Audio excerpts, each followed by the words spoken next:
7 अक्टूबर को चंडीगढ़ में, अच्छा मैं 7 अक्टूबर को चंडीगढ़ में जो वाई पूरन कुमार जी, जो हरियाणा के आईपीएस कैडर के ऑफिसर थे और वो शेड्यूल कास्ट से बिलोंग करते थे। ओरिजिनली वो हैदराबाद तेलंगाना के रहने वाले थे और उनके ऊपर सुइसाइड करने की, मतलब उन्होंने सुइसाइड करने का जो निर्णय लिया है, उसके पीछे कई दिनों से, कई सालों से उनका अपमान किया जा रहा था। ये शेड्यूल कास्ट के अधिकारी है, इसीलिए उनको ठीक सहयोग नहीं दिया जा रहा था, उनको तकलीफ दी जा रही थी और इसीलिए मतलब उन्होंने अपनी ज़िंदगी ख़त्म करने का निर्णय लिया। और उनकी पत्नी जो ये अमनीत जी है, वो आईएएस ऑफिसर है और वो माननीय सीएम साहब के साथ, नायब सिंह सैनी साहब के साथ जापान के दौरे में वो थी। और उनकी 2 लड़कियां जो है, लड़कियां अमेरिका में पढ़ाई करती है, तो मतलब वो अकेले घर में थे और उन्होंने अपनी ज़िंदगी ख़त्म करने का निर्णय लिया। और उन्होंने एफआईआर में कितने 19 लोगों का नाम है ना, 19 11 11 19 बता रहे थे। 19 टोटल 19 हाँ, तो जो एफआईआर उनका जो सुसाइड नोट है, सुसाइड नोट में पूरन कुमार जी ने 11 अफसरों के नाम उसमें लिखे हैं और उसमें पहला नाम डीजीपी का है, शत्रुजीत कपूर है, दूसरा नाम रोहतक के जो एसपी उनका नाम है और बाकी के भी कई अफसरों के नाम उसमें हैं। और इन लोगों के तकलीफ के कारण ही मैं सुसाइड कर रहा हूँ, ऐसा सुसाइड नोट वहाँ है। अभी 6-7 दिन हो रहे हैं, अभी तक उसका पोस्टमार्टम भी नहीं हुआ है। मैं उनके परिवार को मिलने के लिए आज आया था। मैं नरेंद्र मोदी सरकार में सामाजिक न्याय एवं अधिकारिता और दिव्यांगजन सशक्तिकरण डिपार्टमेंट का राज्य मंत्री हूँ और मैं मंत्री के नाते भी, और एक सामाजिक सुरक्षा की जिम्मेदारी भी हमारे मंत्रालय की है। दलितों का जहाँ जहाँ उत्पीड़न होता है उनको न्याय देने के लिए हमारा मंत्रालय भी काम करता है। सामाजिक न्याय हमारा मंत्रालय है और नरेंद्र मोदी जी की सरकार जो है, सरकार दलितों को भारी सपोर्ट करती है। तो आज मैं मंत्री के नाते तो इधर आया हूँ, लेकिन मैं बाबा साहब अम्बेडकर जी का अनुयायी मैं हूँ। मैं रिपब्लिकन पार्टी ऑफ इंडिया का नेशनल प्रेसिडेंट भी हूँ और मैं शेड्यूल कास्ट से, मैं बुद्धिस्ट कम्युनिटी से मैं आता हूँ। तो आज मैंने उस परिवार से बात की। अमनीत जो आईएएस ऑफिसर है, उनकी पत्नी वो भी मौजूद थी, उनके पिताजी रिटायर्ड आईएएस है, वो भी वहाँ मौजूद थे, उनका भाई आम आदमी पार्टी का एमएलए है, वो भी वहाँ मौजूद था, पंजाब का। और ये मैडम अमनीत मैडम, ये पंजाब से बिलोंग करती है और यहाँ भी चंडीगढ़ में वो आईएएस ऑफिसर है। वो जापान के दौरे में वो सीएम के साथ वो भी गई थी और तब घर में वो अकेले थे और उन्होंने सुसाइड किया है। इनके 2 भाई जो है, एक भाई मुंबई में रहता है, एक भाई हैदराबाद में रहता है, तो दोनों से मेरी बात हुई है। उनका जो बड़ा भाई है, ये बड़ा भाई वहाँ मुंबई में मालाड में रहता है और उनकी पत्नी हमारी मराठी है, जो रत्नागिरी जिला है, कोंकण है, वहाँ से उनकी पत्नी है, तो वो भी वहाँ मौजूद थी। और सब लोगों ने मुझे रिक्वेस्ट किया है कि आप सीएम साहब से बात क्या करो। तो मैं अभी सीएम साहब के साथ आधा घंटा तक, 30-40 मिनट तक मैं उनके साथ था और उसमें नायब सिंह सैनी जी ने बताया है कि मैं जापान से आने के बाद ही मैं फ़ौरन अस्पताल गया था और मैंने मतलब उस बॉडी को मैं देख कर मैं आया था। उसके बाद परिवार से भी मेरी बात हुई थी, तो परिवार का कहना है कि जब तक कार्रवाई होती नहीं है तब तक पोस्टमार्टम नहीं होना चाहिए। तो मुझे लगता है कि सैनी साहब ने हमको बताया है कि भाई पोस्टमार्टम होने दो, और पोस्टमार्टम के बाद हम जरूर कार्रवाई करेंगे। अभी तक डेथ कौन से कारण हुआ है ये मतलब वो तो है ये सुसाइड नोट में कि मैं इस कारण मैं सुसाइड कर रहा हूँ, आत्महत्या कर रहा हूँ। तो इसीलिए मुझे लगता है कि अभी हमने रिक्वेस्ट किया था कि जल्दी जल्दी कार्रवाई होनी चाहिए। तो सीएम साहब ने बताया है कि हम जल्दी जल्दी कार्रवाई करेंगे। खाली जल्दी पोस्टमार्टम के लिए भी 6-7 दिन हो रहे हैं। आप भी थोड़ा उन फैमिली को तो समझाओ। और मैं दोबारा 4 बजे मैं उनके घर जाने वाला हूँ, और उनको भी मैं उनके साथ बातचीत करके फिर पोस्टमार्टम जल्दी होता है तो अच्छी बात है।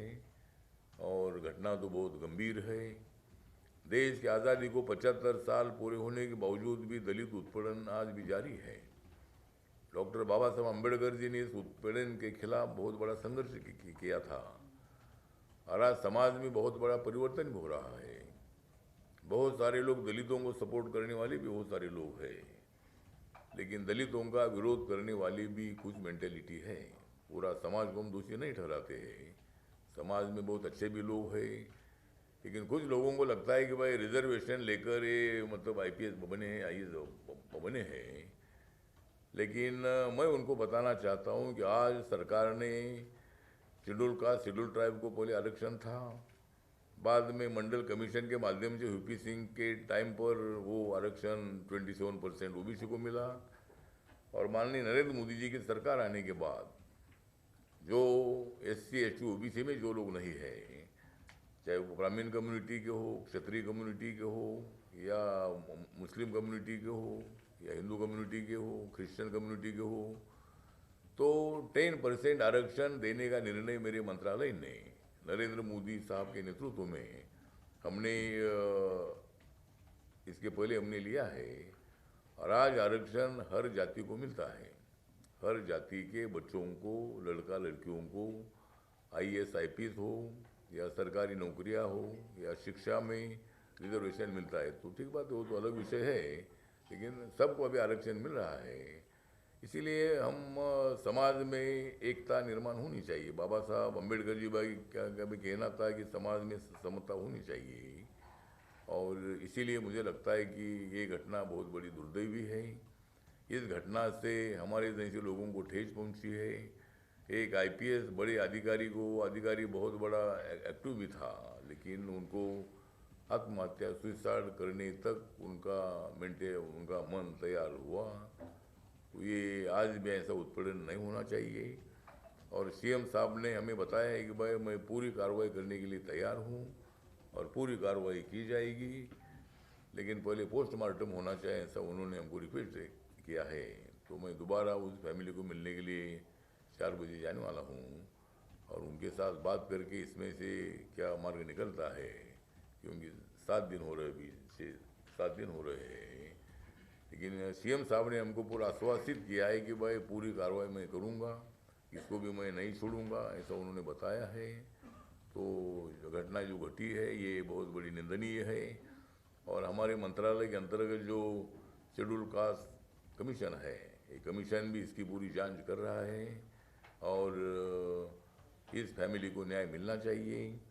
जिन लोगों ने मतलब जिस लोगों के कारण पूरन कुमार जी को सुसाइड उन्होंने की है, तो उसमें सब लोगों के नाम है।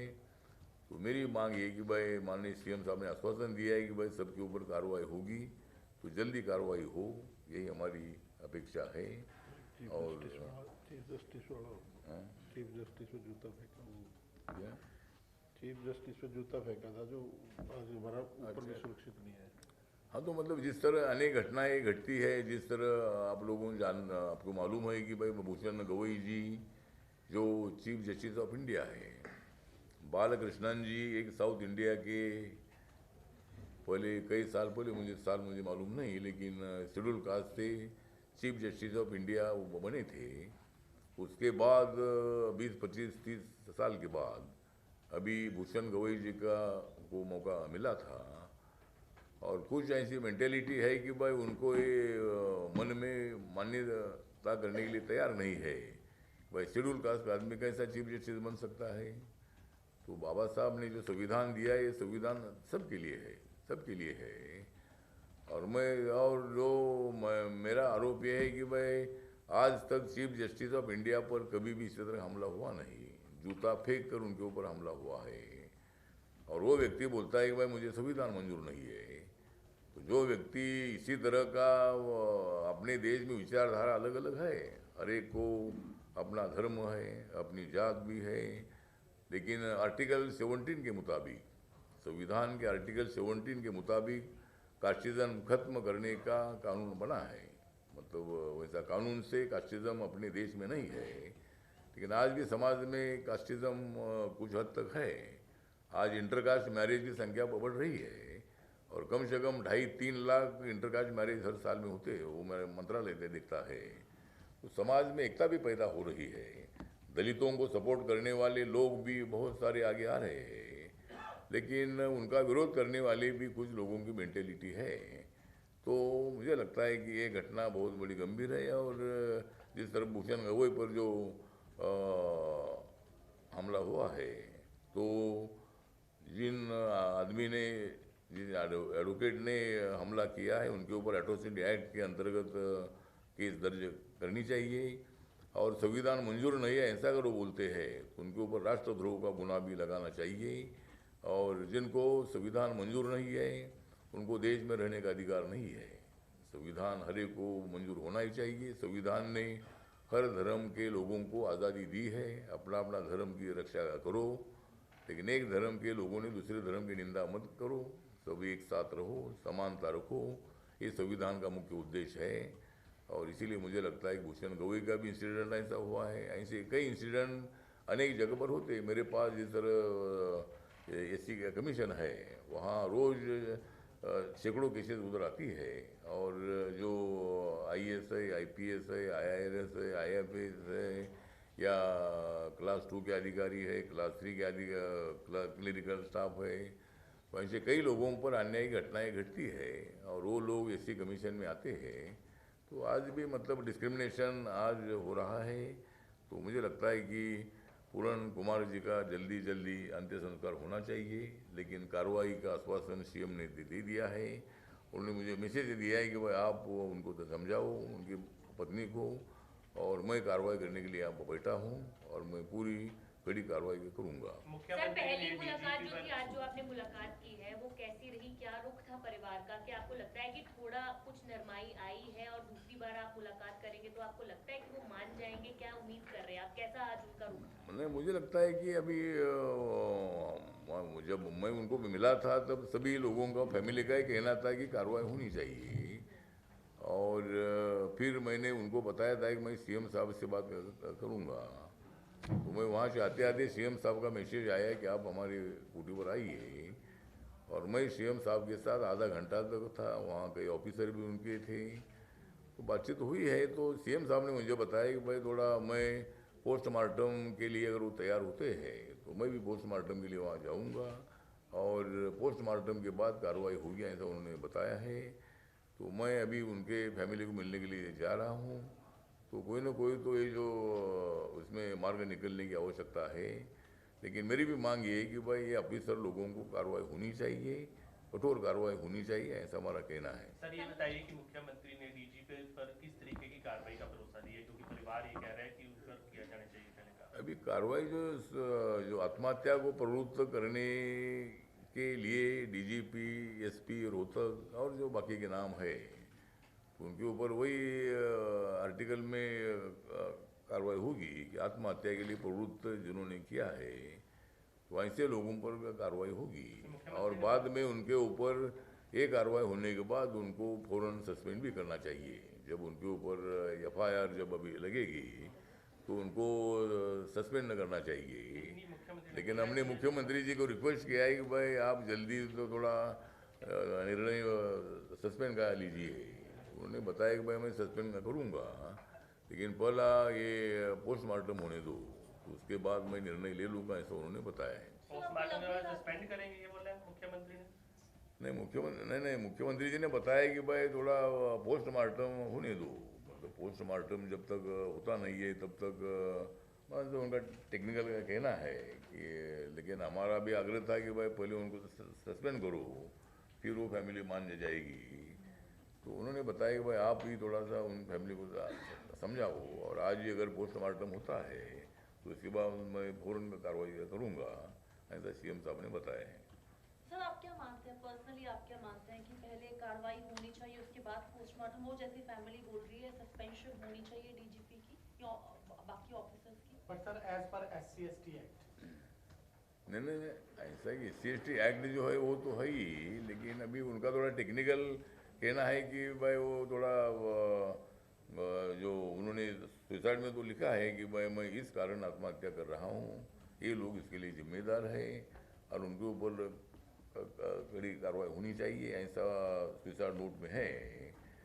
लेकिन उनका कहना है कि भाई थोड़ा पोस्टमार्टम के बाद हम कार्रवाई करेंगे, ऐसा उन्होंने हमको बताया है कि भाई पोस्टमार्टम तो होने दो, और गोली कैसी बीमारी है क्या है तो पोस्टमार्टम के बाद ही कॉज ऑफ द डेथ जो है ये जब तक मालूम नहीं होता है, मतलब सुसाइड तो ही है लेकिन रिकॉर्ड में वो आना चाहिए, ऐसा उनका कहना है। तो इसीलिए मैंने उनको बताने का प्रयत्न भी किया कि भाई पहले कार्रवाई करो, लेकिन सीएम साहब ने बोला है कि मैंने इधर आते ही जापान से मैंने अनाउंस किया है और मैं फैमिली के साथ मैं हूँ, मुझे भी उसकी संवेदना है और मैं किसी को छोड़ूंगा नहीं, सबके ऊपर कार्रवाई होगी। सर ये आपको इशू नहीं लगता हरियाणा कि तक 7 दिनों में लिमिटेड नहीं कार्रवाई रह हो गया है, जानी चाहिए बल्कि थी? देश भर में अब ये इशू जो है हाँ। एक नेशनल इशू बन गया है, सिर्फ हरियाणा तक ये इशू लिमिटेड नहीं है।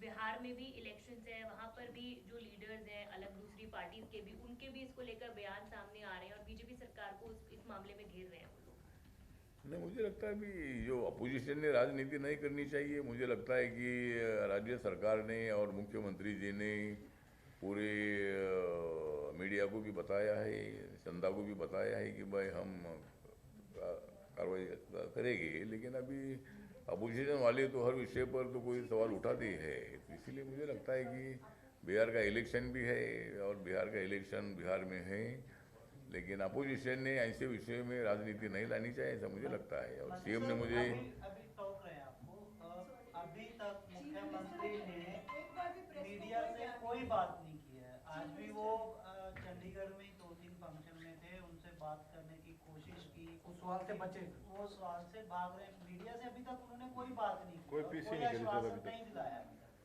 आपने मुझे मालूम नहीं, लेकिन जो मैंने बयान पढ़ा है उनका कि भाई इसमें हम किसी को छोड़ेंगे नहीं और हम कितना भी आदमी बड़ा हो, और अभी उन्होंने हमको बताया, मैंने बयान भी पढ़ा था और अभी उन्होंने मुझे बताया भी है कि भाई मैं इसको पीछे छोड़ूंगा नहीं, मैं कार्रवाई और आपको करूँगा। नहीं लगता कि ये 7 दिन हो गए, कार्रवाई अब तक हो जानी चाहिए थी? इसका हाँ। सर ब्रेक थ्रू क्या होगा, क्योंकि फैमिली भी अड़ी हुई है और सरकार इस चीज पे अड़ी है कि पहले पोस्टमार्टम हो उसके बाद जो है वो एक्शन लिया जाएगा, और फैमिली कह रही है कि पहले एक्शन हो फिर पोस्टमार्टम। तो क्या आप एक मिडवे बनेंगे कि ब्रेक थ्रू नहीं, पॉइंट आए? नहीं, इसीलिए अभी मैं फैमिली से बात करूंगा। अभी मैं सरकार की तरफ से सीएम जो बात की है उनका तो कहना ऐसा है कि पहले पोस्टमार्टम होने दो फिर कार्रवाई करेगी। फैमिली बोलती है कि भाई पहला कार्रवाई करो फिर पोस्टमार्टम होगा, तो उसमें टेक्निकल थोड़ी बातें हैं, तो इसलिए मैं फैमिली से बात करूंगा। और पोस्टमार्टम होने के बाद फौरन कार्रवाई करने का आश्वासन मुख्यमंत्री जी ने हमको तो दिया है, तो उनको भी अगर देते हैं तो मैं उनसे बात क्या करूँगा, क्योंकि इतने दिन अभी बॉडी रखना ठीक नहीं है। हमने कई जगह पर ऐसे मर्डर भी हुए हैं दलित समाज के, और 1-2 दिन 3 दिन ऐसी बॉडी रखी हुई है। सर हिसार वाले मामले तो में, मुझे लगता है क्या हिसार में जो हत्याकांड हुआ था एक गणेश का, उसमें भी ऐसी लिपापोती की गई। नहीं, ठीक है, ऐसे अनेक जगह पर मतलब इंसिडेंट जो होते हैं, तो अभी इसमें जो कोई ना कोई तो मार्ग निकलना चाहिए, और मुझे लगता है कि मार्ग निकल जाएगा, ऐसा मुझे लगता है। उनके आज वाइफ खुद परिवार एक वालों को सीनियर बना लो कि आईएएस आपका ऑफिसर है, तो मानना। इन टेक्निकल सर पॉइंट्स इसमें को ना तो वो भी अभी जानती सारी होंगी, बातें तकरीबन हो ही गई आप, हाँ? वो भी तो जानकारी होगी तकरीबन इस सारा बारे तो में। आपने दे ही दिया इनको। सर वाइफ खुद एक सीनियर आईएएस ऑफिसर हैं, तो जो टेक्निकल पॉइंट्स की आप बात कर रहे हैं उनको भी इस बारे में जानकारी होगी। किसको? जो लीगल टेक्निकल जो पॉइंट्स की आप पूरन बात जी कर की रहे जो हैं, वाइफ सीनियर हैं। आईएएस ऑफिसर है, उनको भी इस बारे में पता ही होगा। नहीं पता होगा उनको भी, लेकिन उनका भी कहना है कि भाई कार्रवाई होनी चाहिए। अभी मैं उनके घर में आधा घंटा 40 मिनट तक मैं था और पूरा परिवार मुझे मिला। मतलब वो मैडम अपनी जो अमनी जी है, जो आईएएस ऑफिसर है, वो भी थी। तो मैंने नाम बताया आपको, सब उसमें थे। तो सब ने मुझे रिक्वेस्ट की थी कि भाई आप सीएम से मिलकर थोड़ा जल्दी जल्दी कार्रवाई करने के लिए बोलो। और हमने आग्रह भी किया था कि भाई पहले सस्पेंड करो डीजी और एसपी को। तो उनका कहना यह है कि भाई अगर पोस्टमार्टम रिपोर्ट आई नहीं है तो अगर ऐसा हम करेंगे तो फिर कोर्ट बोलेगा कि अभी तक पोस्टमार्टम रिपोर्ट आई नहीं और आपने इनके को सस्पेंड का कैसा किया, ऐसा उनका कहना था। उनका जो लीगल वहाँ चीफ सेक्रेटरी भी थे, एक आईजी भी थे, उनका भी कहना ऐसा था कि भाई पहला पोस्टमार्टम होने दो, नहीं तो हम अभी सस्पेंड करेंगे तो फिर वो कोर्ट में जाएगी कि और उसमें एकदम राहत मिलेगी वहाँ। तो इसीलिए हम उनको ज़्यादा कठोर सज़ा देना चाहते हैं, ऐसा उन्होंने बोला है। तो मैं अभी देखता हूँ फैमिली से बात करके, और इसमें जो मार्ग जल्दी निकलना चाहिए, ऐसा मुझे लगता है कार्रवाई। इसमें हम कर देंगे इसको और ब्रीफ सर। इसमें मैं रवि कर देंगे इनको ब्रीफ, अब आराम कर लो। और हमारी जो रवि कुंडली, जो हमारे हरियाणा के अध्यक्ष हैं, और हमारे संदीप वाल्मीकि जी हैं, ये लगातार 6 दिनों से इधर है और फैमिली के संपर्क में भी है। और कल जो हमारी दलित समाज की पंचायत भी हुई थी, उसमें हजारों लोग उसमें सम्मिलित हुए थे। तो लोगों में भावना ऐसी है कि उत्पीड़न जगह जगह पर होता है और ये बड़े ऑफिसर को आत्महत्या करने तक प्रवृत्त करना बहुत बड़ा सीरियस बात है। और इसीलिए सबका कहना है कि भाई वो कार्रवाई होनी चाहिए। तो इसमें कोई मार्ग निकलना चाहिए, ऐसा मुझे लगता है। परिवार को मनाने आप जा रहे हैं, लेकिन इसमें एक 31 सदस्य जो कमेटी है वो बनाई गई है, जो सारे फैसले ले रही है परिवार की सहमति से, क्या उससे भी बातचीत करेंगे आप? मैं कमेटी में हूँ, मैं कमेटी का मेंबर हूँ। कमेटी में है और एडवोकेट हैं। कमेटी बनाई है 31 आदमियों की। हाँ। 31 आदमियों की जो कमेटी बनाई है उसके अंदर मैं मेंबर हूँ। आप मेंबर हो सर? क्या जी। जी, अभी क्या था, कल हमारे सभी संगठनों के लोग इकट्ठे हुए थे गुरु रविदास मंदिर में, सेक्टर 20। तो सभी ने ये फैसला लिया था कि देखो, ये कितने बड़े अधिकारी को भी अगर सुसाइड करना पड़ रहा है तो इन जो दोषी हैं उनके खिलाफ सख्त से सख्त कार्रवाई होनी चाहिए और डीजी और एसपी को तुरंत प्रभाव से सस्पेंड किया जाए, ना कि उनको छुट्टी पे भेजा जाए। छुट्टी पे कोई छोटा खेल नहीं है ये, छुट्टी पे भेजना तो एक आम बात है ये। उसके बाद फिर एक कमेटी ने फैसला लिया था कि 48 घंटे के अंदर अगर ये मांगे नहीं मानी जाती तो हरियाणा क्या पूरा भारत जाम करने का काम करेगा दलित संगठन। ये कमेटी का फैसला है। लेकिन अठावले साहब जो कह रहे हैं कि पोस्टमार्टम होना ना चाहिए, नहीं, ये अठावले साहब नहीं नहीं, ये अठावले मंत्री साहब जी ये नहीं करे, मंत्री जी ऐसे नहीं करे। मंत्री जी अभी माननीय मुख्यमंत्री, ज़्यादा मत बोलते रहो। चलो बता देता हूँ माननीय पहले पंचायत हुई थी, बोलो क्या बोलते थे। इशू को लेकर के क्या सरकारी प्रेस है इसमें का गवर्नमेंट भी अड़ा हुआ है और फैमिली भी अड़ा हुआ है, क्या बोले क्या? लेकर के क्या प्रधानमंत्री से मिलेंगे? ये कह रहे हैं सर, जो ये इशू है इसमें फैमिली भी अड़ी हुई है कि पहले सस्पेंड हो, एफआईआर में नाम हो और अप्रशासन ठीक भी ना है, लेकिन अभी इसमें टेक्निकल भी थोड़ा देखने की आवश्यकता है। मैं समाज के साथ तो हुई हूँ, लेकिन प्रशासन भी जो है उनके भी कोई अगर डिफिकल्टी होगी उसके तरफ भी ध्यान देने की आवश्यकता है। तो इसीलिए मुझे लगता है कि ये विषय वैसा राज्य सरकार का विषय है, होम मिनिस्ट्री सीएम साहब के पास है और कार्रवाई करने का पूरा अधिकार सीएम साहब को है। और मुझे उन्होंने बहुत बार बार उन्होंने बताया है कि भाई कार्रवाई ज़रूर होगी, लेकिन पोस्टमार्टम के लिए थोड़ा उनको तैयार करिए, ऐसा उन्होंने बताया है। चलो ठीक है, थैंक यू।